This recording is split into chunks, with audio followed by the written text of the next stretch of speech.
أعوذ بالله من الشيطان الرجيم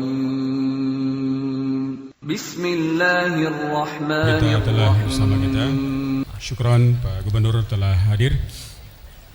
Anda lanjutkan Ustaz pertanyaannya. Siap. Bagaimana bila suami malas kerja, bahkan nggak pernah mau usaha buat cari kerja, dan nggak pernah menafkahi istri semenjak pertama nikah, dan hanya tergantung atau mungkin bergantung kepada sang istri. Nah. Berulang kali sang istri memberi modal untuk usaha, tapi tidak pernah berhasil, dan uang modal pun habis, nggak tahu kemana. Iya. Sedangkan istri kerja ke luar negeri karena sang suami pengangguran. Terus pertanyaannya mana ya? Panjang sekali. Iya. Baik, kemudian Ustaz, sang suami pengangguran karena sang istri harus membiayai anak-anak hasil dari pernikahan pertama. Apakah boleh dan berdosakah bila sang istri minta cerai, dan apakah dosa karena meninggalkan suami untuk mencari nafkah? Masya Allah. Barakallahu fiik. Ya, pertanyaan yang menarik sekali ya. Dan ana rasa ini fenomena di negeri kita. Banyak penyebab perceraian itu suami nggak kerja atau suami malas bekerja.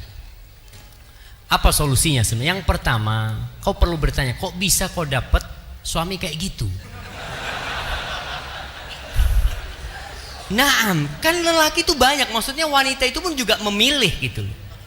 Ketika ada orang datang meminang, dia juga milih, dia lihat fulan gimana. Banyak terjadi pernikahan itu hanya karena cinta mata. Oh, kayaknya anak sudah senang sama fulan, ini itu, sehingga terjadi pernikahan. Padahal Rasulullah SAW menyuruh kita memilih kriteria tersendiri yang agama dan akhlaknya baik. Agama dan akhlaknya baik.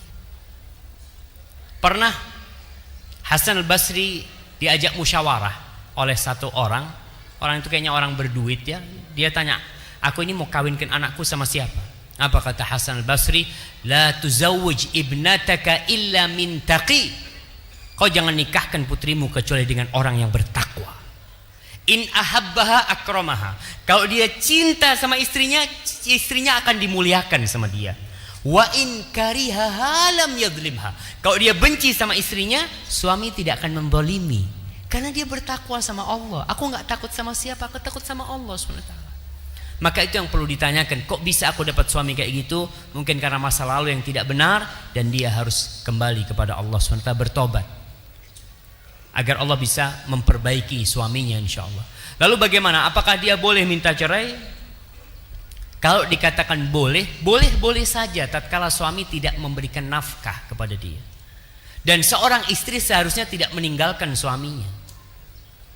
Ketika dia meninggalkan suaminya bekerja ke luar negeri, suami itu memiliki hasrat. Makanya kadangkala suami itu nikah lagi sama duit kiriman istri. Iya, karena dia punya nafkah, mau disalurkan kemana sama dia. Dan suaminya zalim, kita katakan zalim suami itu. Gimana dia nikah lagi dengan duit pemberian istri? Seharusnya engkau yang memberikan nafkah kepada istrimu. Maka kalau dikatakan seharusnya engkau tidak meninggalkan suamimu, apalagi kau punya anak, kau kembali bismillah, minta sama Allah SWT, karena kau punya tanggung jawab mendidik anak-anak itu. Kalau suami umpamanya udah dilihat malas bekerja, jadi ada orang yang tipikalnya jadi pegawai, jangan dikasih usaha, bangkrut terus dia. Kita harus tahu suami anak ini kayaknya hanya bisa jadi makelar, ya jadikan makelar, karena makelar itu tidak pegang modal. Cuma modal apa? Modal ngomong doang, insya Allah nggak habis tuh ngomongnya. Hadza wallahu a'lam bishawab.